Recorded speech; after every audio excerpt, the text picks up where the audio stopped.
Hello and welcome back to our channel it's easy. आज हम बात करने वाले हैं कि आप अपना तत्काल पासपोर्ट कैसे बना सकते हो।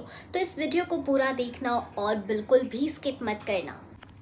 पासपोर्ट सेवा जब आप ओपन करोगे तो आपको सबसे पहले तो खुद को रजिस्टर करना होगा। तो यहाँ पे हम अपने आप को रजिस्टर कर लेते हैं, सारी डिटेल्स डालेंगे। पासपोर्ट ऑफिस आपको कहाँ की चाहिए वो स्टेट आप मेंशन करोगे, हमने दिल्ली डाला है। फिर यहाँ पे आप अपना नाम डालोगे, ठीक है। इसके बाद आता है ईमेल आईडी। आपका जो भी ईमेल होगा ना, आपको ये वहाँ पे मेंशन करना है। फिर इसके बाद आपको एक ऑप्शन आता है कि do you want your login ID to be same as email ID, yes और नो में आप क्लिक करोगे। अगर हाँ है तो हाँ, ना है तो ना। हमने ना करा है। अब यहाँ पे आपको लॉगिन आईडी अपने से फिर क्रिएट करना होगा, ठीक है। जैसे ही आप लॉगिन आईडी अपने हिसाब से डालोगे, उसके बाद आपको पासवर्ड क्रिएट करने का ऑप्शन आता है। जब आप पासवर्ड क्रिएट कर लेते हो तो आपको साइन अप करना होगा। साइन अप करने के बाद आपको OTP आएगा जो आपके रजिस्टर्ड ईमेल पे गया होगा। यहाँ पे आप अपना OTP डालोगे जो भी आपके रजिस्टर्ड मेल पे आया होगा वेरिफिकेशन के लिए। OTP डालने के बाद कंप्लीट साइन अप कर देना है और बैक टू लॉगिन पे आना है। तो क्योंकि हमने ऑलरेडी रजिस्टर कर लिया है तो अब हम लॉगिन करेंगे। तो जो लॉगिन आईडी आपने बनाया है वही लॉगिन आईडी आप यहाँ मेंशन करोगे और कंटिन्यू पे क्लिक कर दोगे। जैसे ही आप कंटिन्यू पे क्लिक करते हो ये पेज दिखेगा जहाँ पे आपको वापस से लॉगिन आईडी डालना होगा और यहाँ पे आप पासवर्ड और OTP के थ्रू भी लॉगिन कर सकते हो। तो अगर आपको पासवर्ड याद है तो आप अपना पासवर्ड टाइप करो और चुपचाप से लॉगिन कर लो। हमने पासवर्ड डाल के लॉगिन करा है। इसके बाद क्या करना है, आपको ऐसा इंटरफेस देखने को मिलेगा। ये होम पेज होता है। हम जाएंगे सर्विसेज में और यहाँ पे आपको फ्रेश पासपोर्ट वगैरह दिख रहा होगा और इशू ऑफ पासपोर्ट, उस पर क्लिक करेंगे क्योंकि हमें फ्रेश पासपोर्ट बनाना है। अब ये जो इंटरफेस है यहाँ पे हम स्किप फॉर नाउ करते हैं। यहाँ कुछ नहीं करना है, डायरेक्ट स्किप फॉर नाउ करना है। इसके बाद हमें क्या करना है, जैसे ही हम स्किप फॉर नाउ करेंगे ये पेज खुलेगा जहाँ पे आपको पासपोर्ट ऑफिस डालना है, कोई भी स्टेट जहाँ पे आपको, हमारे केस में दिल्ली, हमने दिल्ली करके नेक्स्ट कर दिया है। सेकंड पेज ऐसे ही खुलेगा, आपको अप्लाइंग फॉर फ्रेश पासपोर्ट करना है। ये फ्रेश पासपोर्ट है लेकिन टाइप ऑफ एप्लीकेशन जो है वो तत्काल है, तो तत्काल पे क्लिक करेंगे। Type of passport booklet 36 page का हमने करा है, इसे सेव और नेक्स्ट कर देना है। फिर अगला पेज जो आएगा वो सेकंड पेज होगा एप्लीकेंट डिटेल्स का। यहाँ पे आपको अपना फर्स्ट नेम, फिर उसके बाद सर नेम, जेंडर, या फिर have you ever been known by other name, yes और नो में करना है। Have you ever change your name, yes और नो, जो भी होगा आपका आंसर आपको उसके अकॉर्डिंग करना होगा। Date of birth Aadhaar card वगैरह में जो भी है वही मेंशन करोगे। फिर आपको यहाँ पे प्लेस ऑफ बर्थ बताना होगा, मैरिटल स्टेटस बताना होगा।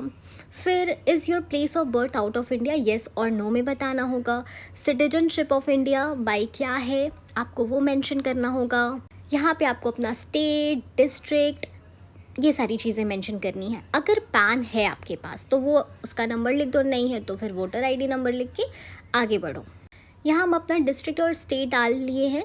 अब आते हैं citizen of India by birth ही होगा ऑब्वियसली, तो आप बर्थ डाल दोगे जैसे हमने यहाँ डाला।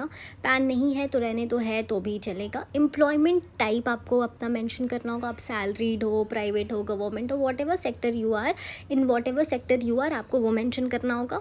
इसके बाद आता है कि is either of your parent in case of minor spouse और गवर्नमेंट सर्वेंट, येस और नो में बताना होगा। अगर है तो येस, नहीं है तो नो, ठीक है। एजुकेशन क्वालिफिकेशन आपको बतानी होगी और एजुकेशन क्वालिफिकेशन जो आप बताओगे उसके अकॉर्डिंग आपको ECR नॉन ECR वाला मिल जाएगा। इसके बाद आपको ये नो पे अग्री करना है, ठीक है। उसके बाद सेव एंड नेक्स्ट करके आगे बढ़ोगे, ये खोलेगा आपका थर्ड पेज, ठीक है।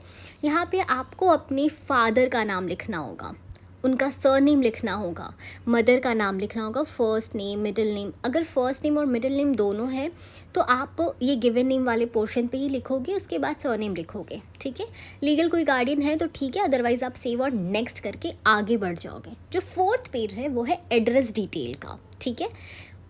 यहाँ पे आपको सारी चीज़ें भरनी है, जैसे is your present address out of India, मेरे केस में नहीं है तो मैंने नो कर दिया। हाउस नंबर बताना होगा, स्ट्रीट नेम बताना होगा। फिर आप देख सकते होगे कि इसके बाद विलेज है, टाउन है, पिन कोड भी आपको मेंशन करना होगा, स्टेट मेंशन करना होगा, डिस्ट्रिक्ट मेंशन करना होगा, आपका जो पुलिस स्टेशन है वो भी आपको यहाँ पे मेंशन करना होगा। लेकिन एक चीज़ जो ध्यान देने वाली है यहाँ पे, जैसे कि मान लो कि हमने तो अपना स्टेट दिल्ली करा है, डिस्ट्रिक्ट ईस्ट दिल्ली करा, और पुलिस स्टेशन आपका जो भी होगा आपको वो मेंशन करना है, ठीक है। तो हमारे केस में मयूर था, हमने वो कर दिया, मयूर विहार मतलब। अब मोबाइल नंबर की बारी, मोबाइल नंबर आप डालोगे, लेकिन ये चीज़ आपको ध्यान रखना है कि इसमें कंट्री कोड नहीं डालना है आपको, ठीक है। ईमेल आईडी मैंडेटरी है, तो आप ईमेल आईडी अपना डालोगे। और इस परमानेंट एड्रेस अवेलेबल, अगर आपका परमानेंट एड्रेस अवेलेबल है तो येस और नो पे क्लिक करके आगे बढ़ जाना है। इसके बाद जो है आप आओगे 5th पेज यानी इमरजेंसी कॉन्टैक्ट में। तो जो भी इमरजेंसी कॉन्टैक्ट आप डाल रहे हो, वेदर अपने फादर का, मदर का, फ्रेंड का या किसी का भी, तो उनका नाम आपको लिखना होगा, एड्रेस लिखना होगा, ठीक है। उसके बाद आपको उनका मोबाइल नंबर भी लिखना होगा, सेम जैसे आपने अपने एड्रेस में डाला था विदाउट कंट्री कोड, वैसे करके आपको आगे बढ़ जाना है। फिर जो पेज खुलेगा वो रहता है 6th पेज, यानी प्रीवियस पासपोर्ट कुछ है या नहीं है। तो ये सारे सेक्शन में नॉर्मली आप पढ़ लेना अच्छे से, मेरे केस में सारे नो पे ही होगा, तो हम इस पे नो पे करके आगे बढ़ रहे हैं, ठीक है। सेव एंड नेक्स्ट कर देंगे। अब जो पेज खुलता है वो आता है अदर डिटेल्स का। मोस्टली क्या होता है ना कि ये सारे डिटेल्स हमेशा नो ही रहते हैं। हो सकता है कि आपके केस में कोई एक आध चीज़ येस हो जाए, इसलिए अच्छे से पढ़ना, उसके अकॉर्डिंग इसका जवाब देना, ठीक है। तो मेरे केस में तो सारी चीज़ों में नो नो नो नो ही है, आप देख सकते हो, ठीक है। तो फिर अब हम आगे बढ़ेंगे, इन सारे चीज़ को सेलेक्ट करके हम आगे बढ़ते जाएंगे। जैसे हमने यहाँ पे सारे पे नो पे क्लिक कर लिया है। इसके बाद और 3 क्वेश्चंस आपको दिख रहे होंगे, उसमें भी हमने नो करा है। अब इसको क्या करना है, सेव एंड नेक्स्ट कर देना है। जब आपने सेव एंड नेक्स्ट करा है तो आप पासपोर्ट प्रीव्यू पेज पे आ गए हो। यहाँ पे आपने जो भी डेटा फिल किया है अपने पासपोर्ट एप्लीकेशन में, वो सारी चीज़ें आपको यहाँ पे देखने को मिलती है। आप एक बार चेक कर लो, अगर आपको कुछ लगता है कि यहाँ गलत है या नहीं है तो उसे करेक्ट कर लो, अगर सही है तो आई अग्री करके सेव एंड नेक्स्ट कर देना है। फिर आएगा आपका डिटेल्स वेरिफिकेशन वाला पेज। यहाँ पे आपको अपना प्रूफ ऑफ बर्थ देना होगा, ठीक है। यहाँ पे प्रूफ ऑफ बर्थ के लिए आप अपना ट्रांसफ़र और स्कूल लिविंग और मेट्रिकुलेशन सर्टिफिकेट दे सकते हो, ठीक है। Proof of present residential address के लिए आप यहाँ पे आधार कार्ड दे सकते हो, है ना। ये सारी चीज़ें आपको देनी होगी। सारी चीज़ों को अच्छे से पढ़ लो, ठीक है। फिर ये डिक्लेरेशन भी आई अग्री कर दो।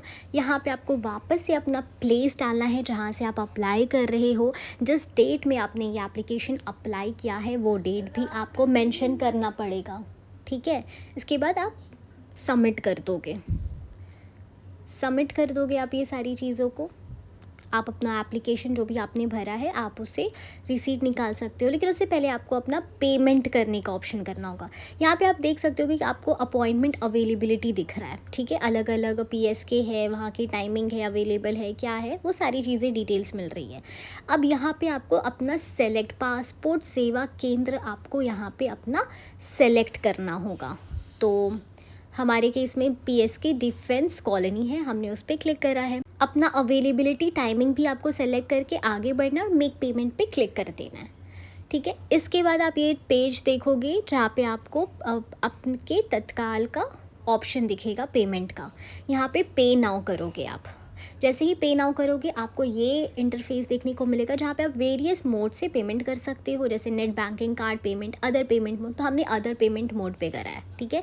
यहाँ पे आपको पेमेंट डिटेल सारी चीज़ें दिखेगी। फिर आपको ऑप्शन आएगा प्लीज़ सेलेक्ट QR, UPI और वॉट एवर। ये QR कोड का ऑप्शन आ जाएगा। QR से आप स्कैन करोगे और अपना ट्रांजैक्शन को कंप्लीट करोगे। इसके बाद थोड़े मोमेंट का टाइम लगेगा, आप देख सकते हो कि ट्रांजैक्शन विद इन नेक्स्ट इतना मिनट्स दिखा रहा है, बट उससे पहले ही आपका ट्रांजैक्शंस कंप्लीट हो जाएगा। उसके बाद आपको ये पेज देखने को मिलेगा जहाँ पे आप अपना अपॉइंटमेंट रिसीट को प्रिंट कर सकते हो। एक चीज़ ध्यान रहे कि आपको अपना एप्लीकेशन प्रिंट करवाना होगा, पेमेंट रिसीट प्रिंट करवाना होगा, और वो जाके आपको अपने नज़दीकी पासपोर्ट सेवा केंद्र में सारे डॉक्यूमेंट्स जो भी आपने अप्लाई करते वक्त यूज़ किए हैं वो सारे डॉक्यूमेंट्स आपको वहाँ पे ऑफलाइन जाके दिखाना होगा। तो ये थी कंप्लीट गाइड तत्काल पासपोर्ट के लिए। और एक चीज़ ध्यान रहे कि जब आप ये सारे प्रोसेस ऑनलाइन कर लेते हो तो फिर ऑफलाइन प्रोसेस शुरू होता है, जहाँ पे आपको अपना जो भी डॉक्यूमेंट्स है वो पासपोर्ट सेवा केंद्र लेकर जाना होता है। वहाँ पे भी आपके ओरिजिनल डॉक्यूमेंट्स की वेरिफिकेशन होती है। वेरिफिकेशन होने के बाद आपका जो पासपोर्ट है यानी तत्काल पासपोर्ट, वो विद इन 2 और 3 डेज आ जाता है अगर सारी डॉक्यूमेंट्स करेक्ट है तो। उसके बाद जाके आपका पुलिस वेरिफिकेशन होता है। लेकिन एक चीज़ ये भी ध्यान रखने की है कि अगर पुलिस वेरिफिकेशन में कुछ भी गड़बड़ होती है तो आपका पासपोर्ट भी रिजेक्ट कर दिया जाता है। तो इस चीज़ का ध्यान रहे और ध्यान से हर एक चीज़ सबमिट करें। और अगर ये जानना है कि तत्काल पासपोर्ट में आपको कौन कौन से डॉक्यूमेंट्स लगने वाले हैं, तो हमने इस पे भी वीडियो बना रखा है, आप डिस्क्रिप्शन में वो लिंक चेक कर सकते हो। एक चीज़ ये भी जान लो कि तत्काल पासपोर्ट की जो फ़ीस होती है ना, वो नॉर्मल पासपोर्ट से थोड़ी ज़्यादा हाई होती है। जैसे आप नॉर्मल पासपोर्ट में माइनर लोगों की फ़ीस 1000 रुपीज़ है और मेजर की 1500। वहीं तत्काल में क्या होता है कि मेजर की 3500 रुपीज़ हो जाती है और माइनर की 3000, यानी 2000 एक्स्ट्रा चार्जेस लगते हैं। तो ये सारी चीज़ों का ध्यान रहे। तो देखा आपने ये सारे प्रोसीजर्स कितनी ज़्यादा इजी थे, लेकिन स्टिल आपको कोई भी कन्फ्यूजन है या खुद से नहीं हो पा रहा है तो हम है ना, इट्स इजी आपको ये सारी सर्विसेज प्रोवाइड करती है जो आपको स्क्रीन पे दिख रही है। आपको कोई भी डाउट हो, कुछ भी प्रॉब्लम हो, कमेंट में पूछो या हमसे आप डायरेक्टली कांटेक्ट कर सकते हो। और ऐसे ही वीडियोस के लिए फॉलो कर लेना इट्स इजी को।